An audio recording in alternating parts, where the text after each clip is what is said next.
help you? Dr. Scott Granger? That's right. My name's Lee Benedict. I'm new on staff here. Ah, well, welcome aboard, Doctor. Thanks. Where are you from? Most recently, University Hospital. I was on staff there a couple of years. It's a good outfit. I almost applied for residency there myself at one time. So how are you settling in? Everyone's been great so far. No, I think you'll like it here. There's a lot of nice people. Yeah, I think so too. I've been especially anxious to meet you, though, Doctor. Why's that? I've heard about your work in nerve regeneration. It sounds fascinating. I've always been interested in research. You might say it's my second love. Really? I was hoping I could poke my head in once in a while, see how the project's progressing. That is, if you wouldn't mind. Oh, that'd be great. I mean, the more the merrier. Terrific. This woman, she looks so familiar to me. She was a floor nurse here at one time. Maybe you saw her around the hospital. No, I don't think so. I've been pretty much consumed with my practice at university. I rarely spent any time at Memorial until I came on board a couple of weeks ago. Girlfriend? No, she's my wife. Really? Well, she's a very attractive woman. Thank you.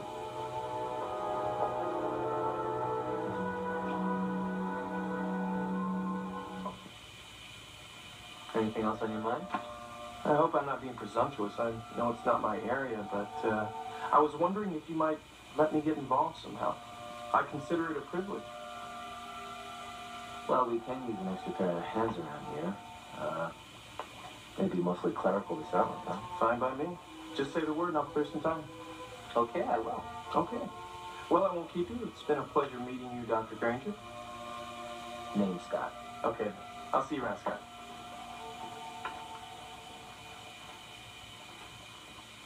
Now I remember. Remember what? I realize where I met your wife. I'm so sorry. Yeah, what? The miscarriage. I remember how terribly upset she was. I assure you, we did everything possible, but nothing seemed to help. By the time she came in, her labor was just too advanced for us to stop it. You must have been very disappointed. I'm sorry, but you must be mistaken. My wife never had a miscarriage. In that case, forgive me. Though I must say the resemblance is remarkable. Well, look, I really should be going, but I'll plan to touch base with you soon about the project. Okay, take it easy.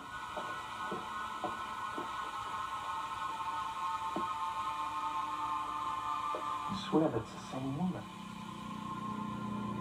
Oh, this is terribly significant. Well, either that or just plain weird.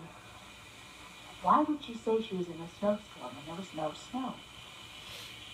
I mean, she has to be hiding something. You're positive that Scott said there was snow? Yes, I'm positive. She was marooned in Michigan in a blizzard. So how long was she stuck there? Or how long did she stay at the house before she came back home? I don't know, Scott didn't say. But Sheila had the baby out at the farmhouse?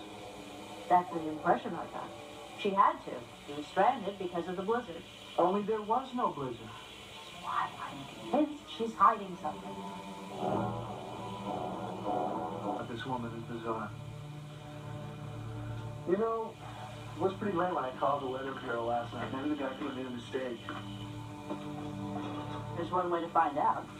Yeah. Call the weather bureau again.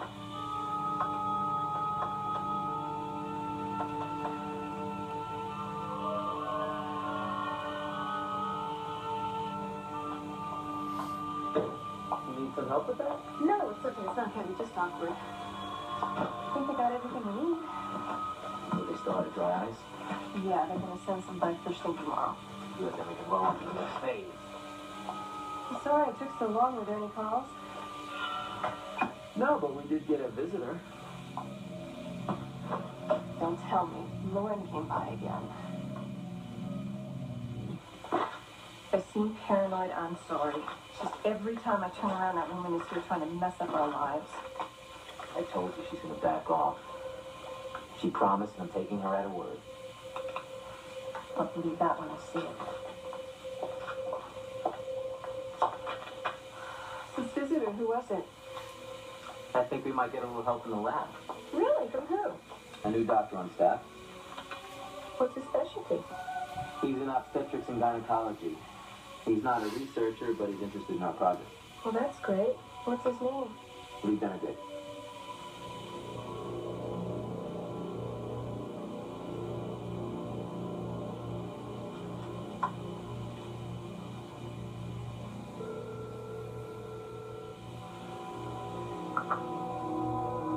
Records Department.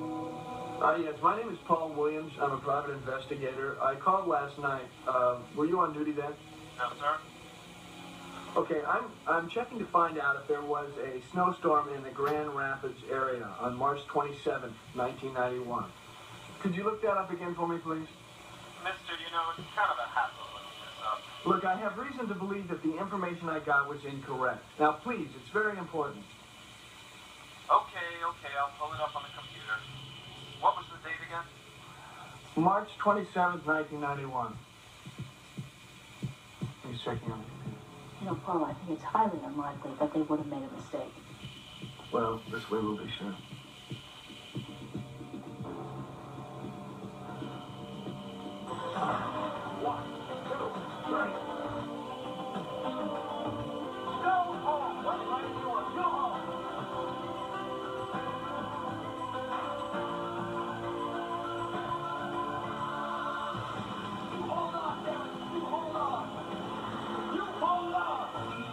Returns 8:30 Thursday.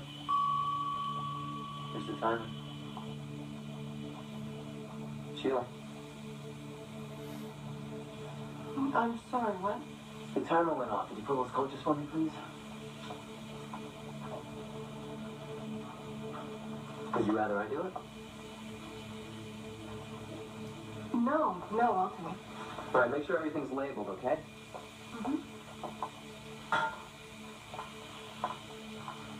So why don't you tell me a little more about this guy that wants to work on our project? Well, it's like I said, he's not a researcher, but there are a lot of times we could use an extra person here. Help with the details, the record keeping, paperwork. So I said we try and see how it goes.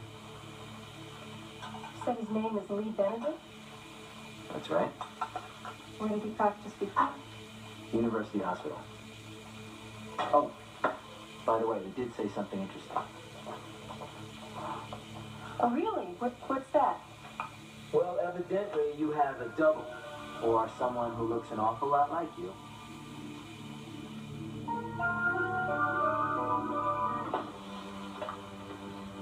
Mr. Williams? Yeah, hold on. I'm going to put you on the speakerphone. Yeah, go I ahead. got that information you wanted. What did they tell you last night?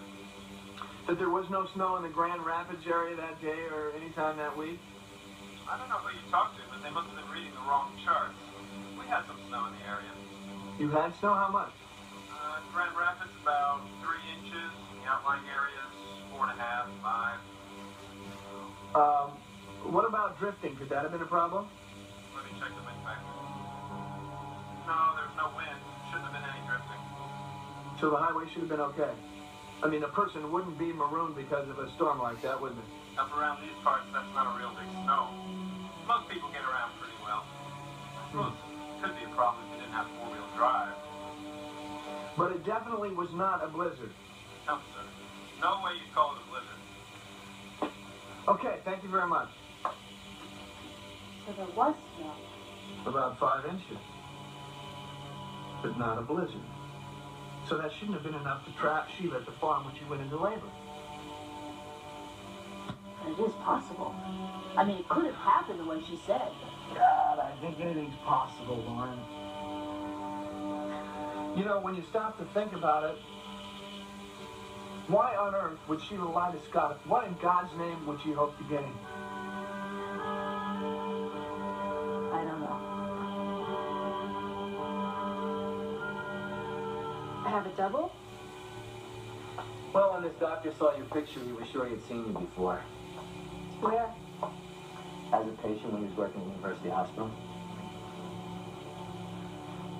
Well, that's ridiculous. I've never set foot in that place. What else did he say? That you had a miscarriage. A miscarriage. Where in God's name? You're not sure. What are you getting so upset about? I am not getting Yes, upset. you are. I can tell by just looking at Oh, you. Scott, it bothers me. This doctor is supposed to practice confidentiality, and yet he discusses this with you, a man he just met. Aside from the fact that the information he's giving you is wrong and it involves you, yes, it bothers me. And I find it very inappropriate. Okay, let's take it easy. There's no harm done, is there? This guy seems weird to me. I think we would be wise to just cut this off. Keep this doctor totally removed from our project and from us. I think it's the best thing. You can see that, can't you?